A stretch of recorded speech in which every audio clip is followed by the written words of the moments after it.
মুখেই যত বাংলাদেশ, কাজে নয়। প্রিয় দর্শক, বাংলাদেশের বিপক্ষে সিরিজ জয়ের পরে সব পুরস্কার যেন একাই তুলে নিলেন কুশল মেন্ডিস। আর পুরস্কার নেওয়ার পরে পুরস্কার বিতরণী অনুষ্ঠানে বাংলাদেশের বিপক্ষে এমন জয় তুলে নেওয়া, সিরিজ জয় নিয়ে একই বললেন তিনি।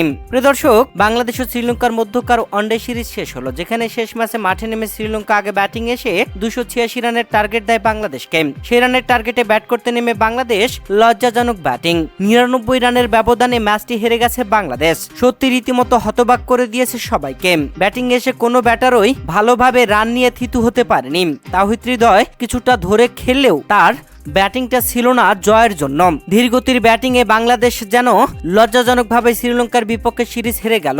2-1 ব্যবধানে সিরিজ জিতে শ্রীলঙ্কা উল্লাসে মাতল। প্রিয় দর্শক, এই ম্যাচে ম্যান অব দ্য ম্যাচের পুরস্কার ও ম্যান অব দ্য সিরিজও পেয়েছেন কুশল মেন্ডিস। দুর্দান্তভাবে সেঞ্চুরি হাঁকিয়েছিলেন এই ম্যাচে।